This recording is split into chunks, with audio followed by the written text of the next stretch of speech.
America is founded upon the rule of law. It is the foundation of our prosperity, our freedom, and our very way of life. Hey, get that motherfucker out of there! Take him out! But where there is no law, there is no opportunity. We must never give in to anger or hatred. If malice or violence reigns, then none of us is free.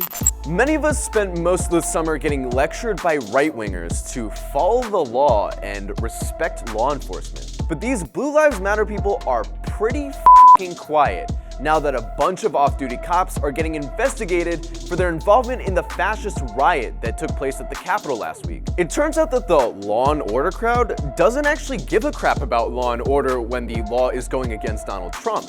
In fact, they beat a police officer to death with a fire extinguisher just to get into the Capitol building. Obviously, they don't really care about law and order. They just didn't want black people protesting against racist policing. It's almost like the Black Lives Matter protesters were onto something when they said the Blue Lives Matter people were motivated by a racist double standard. Personally, I'm shocked. Because these police officers have the power to enforce the rule of law, sometimes with the use of deadly force in neighborhoods that you might live in, we felt it was appropriate to name these officers and their respective departments so you can know exactly who's working in your local PD. First up, Officer Thomas Goldie of the Zelienople Borough Police Department. Goldie's wife, Kelly Goldie, posted a photo of the two at the rally on Facebook declaring that they've made it. Interesting here is that Tom's hat says Trump 2020, f*** your feelings. Sick, dude. On a more serious note though, I feel like someone who has to broadcast the fact that they don't care about other people's feelings probably shouldn't be a police officer. I mean, being a cop obviously involves a lot of human interaction, and you'd think that you'd want to hire people that actually care a lot about the feelings of the people that they claim to be protecting. Then again, that assumes that police departments see their role as de-escalators or peacekeepers, instead of this macho warrior cop mentality where cops shoot first and then try to justify it after the fact. Goldie's participation is currently under investigation. If you live in Zelienople Borough and you don't want your local PD participating in fascist mob violence, you can let Thomas's employer know by going to the Zelienople Borough Police Department website and calling his boss, Chief James A. Miller, at 724-452-3003, extension 225. Next up, Jacob Foster and Thomas Robertson from Rocky Mount, Virginia. These two posted a picture of themselves in the Capitol building on Facebook and began bragging about being there when confronted by people online. Thomas wrote, "Here's the picture in question, and I'm f***ing proud of it. It shows two men willing to actually put skin in the game and stand up for their rights." I'm really not sure what rights he's talking about here because overturning election results isn't a constitutional right.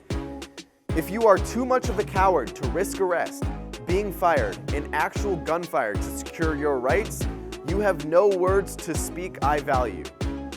Great sentence there. Enjoy your feel-good protests and fame. I'll simply accept the thank you for the very blanket of freedom that you live and sleep under. Well, thanks for being on Breakthrough News, Thomas. These two are currently on administrative leave. For all of our fans in Rocky Mount, the phone number for the Rocky Mount Police Department is 540-483-9275. Next up, we have Roxanne Mathey, who goes by the name Corona Mama Faye on Facebook. She's a lieutenant in the Bexar County Sheriff's Office in Texas. She posted a litany of photos on Facebook calling the January 6th riot the best day of her life.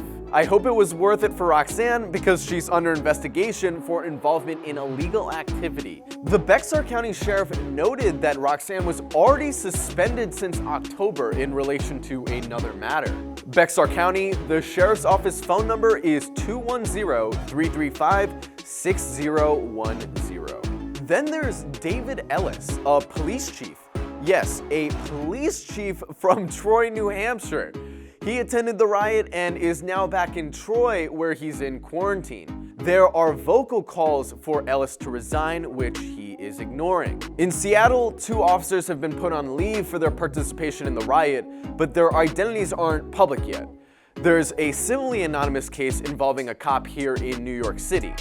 But my point here isn't that these cops are particularly bad people. Everyone keeps asking, how could this have happened? How did the Capitol Police fail to protect the building? But we know that the police in this country overwhelmingly support Donald Trump. In the 2020 presidential election, he racked up the lion's share of police union endorsements, including from the Fraternal Order of Police, which is the country's largest police union, representing over 350,000 members. The president of the FOP, Patrick Yost, said of their endorsement, overwhelmingly, it was unanimous to support President Trump. Judging by the way the Capitol Police did little or nothing to stop the mob, sometimes opening gates to let them in, or taking selfies with the mob, isn't it safe to say that at least some of these officers were probably sympathetic to the mob? We also know from testimony that off-duty police officers participating in the riot showed their badges and IDs to Capitol Police